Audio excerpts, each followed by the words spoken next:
Je m'appelle Marie-Agnès, j'ai 36 ans et je suis atteinte d'endométriose profonde.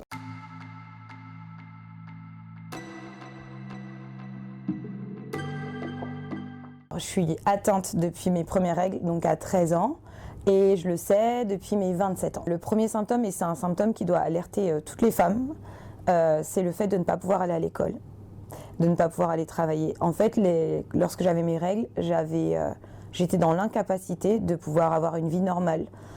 J'étais au moins 2 jours à la maison avec une bouillotte, des antidouleurs puissants et malgré tout, je ne pouvais pas aller à l'école. Je pouvais m'évanouir tellement la douleur était forte, avoir des nausées, des vomissements, des problèmes digestifs aussi. La douleur, c'est quelque chose qu'il faut vivre, ça rend fou. Et je le dis, je le répète, dans des moments comme ça, on est quelqu'un d'autre. Moi, ça a joué énormément sur mes humeurs. Et le deuxième symptôme que j'ai eu, c'était les douleurs pendant les rapports sexuels. C'est assez tabou comme les règles. On se dit que c'est normal. Donc ma vie sexuelle, elle a été pendant des années dans la douleur où je me disais c'est normal, prends sur toi, c'est ça. J'ai vu passer un article sur Facebook qui listait les symptômes et en fait quand j'ai vu les symptômes, je me suis dit je les coche tous. Et dans l'article, il disait que ça serait bien d'aller consulter quelqu'un qui est spécialisé dans la maladie et pas n'importe qui. Et donc c'est là que je me suis redirigée vers un gynécologue qui connaissait la maladie. Et j'ai eu un rendez-vous très rapidement et en me posant quelques questions, il en a déduit que j'avais certainement l'endométriose. Et derrière, il a fait les examens et ça a été confirmé. Le premier examen qui va aller à 90% de chance, te dire si tu as de l'endométriose ou pas, ça va être le questionnaire. Parce qu'il y a plusieurs questions qui vont lister des symptômes. Et ensuite, une échographie pelvienne, donc c'est la première intention. Donc ça permet de voir s'il y a des kystes d'endométriose, etc. Et si vraiment à l'échographie, ça ne se voit pas, ou que c'est fait par un échographe qui n'est pas spécialisé dans l'endométriose, parce que l'imagerie c'est très spécifique dans le cadre de l'endométriose, et les radiologues, les échographes ne sont pas formés en fait à bien les lire. Derrière, un IRM, et l'IRM c'est pareil. Pendant des années, je pensais que j'étais folle, et au final, non, je suis pas folle, j'avais vraiment quelque chose qui n'allait pas. Et en même temps, quand on tape endométriose, en tout cas quand on tapait endométriose à l'époque sur Internet, on se disait « Ah oui, ok, il y a un mot, mais derrière le mot, il y a énormément de conséquences. » Donc on a un peu peur. Ça a été très vite beaucoup d'opérations.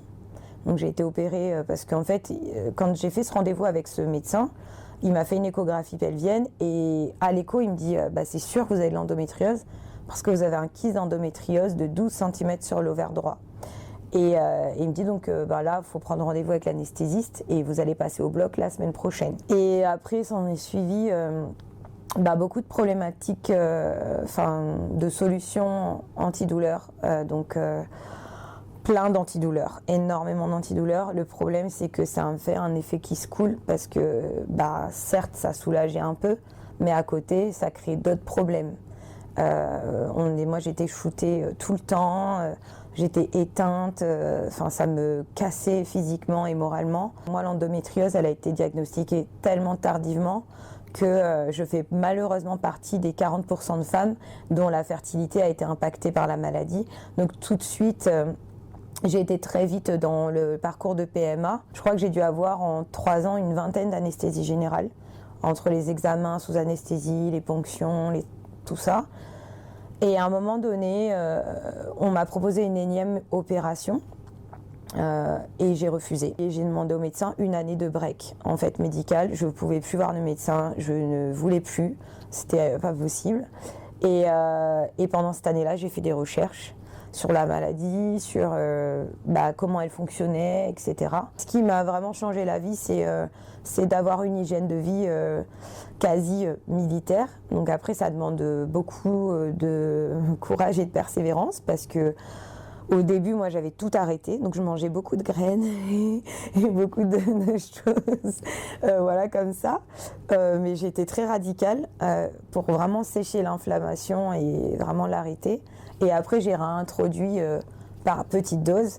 Et je pense que la clé dans tout ça, c'est vraiment l'équilibre. Au-delà d'avoir aussi mal, c'est comme on est dans l'incapacité de faire beaucoup de choses, Moi, j'avais pris beaucoup de poids aussi avec les traitements hormonaux. Il faut savoir que l'endométriose, quand on est en crise, on a vraiment le ventre qui gonfle énormément. Enfin, moi, dans mon cas, j'avais vraiment le ventre d'une femme enceinte de 4 ou 5 mois, facile. Il y a quand même la manipulation de tous les professionnels de santé, parce qu'on est beaucoup manipulé sur des parties très intimes. Je me suis sentie dépossédée de mon corps pendant des années.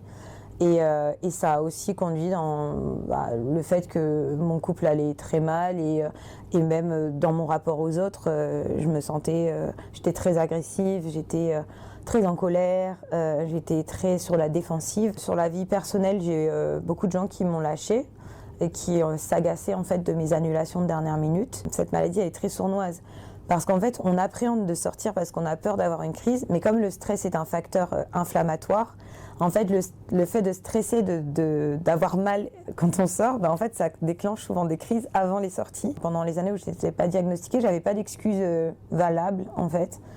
Et voilà. Après, je pensais que le diagnostic allait générer une certaine empathie et que les gens allaient être plus compréhensifs. Et en fait, pas du tout. Le pire, ça a été la réaction des femmes, en fait, vis-à-vis de la maladie. Parce qu'en fait, comme les femmes, elles ont leurs règles aussi, elles estiment que comme elles ont leurs règles et que, elles, ça va, elles ne comprennent pas qu'une autre femme puisse ne pas pouvoir faire des activités normales pendant ses règles. J'ai eu un conjoint qui n'a pas compris à l'époque, qui a été très dur. Et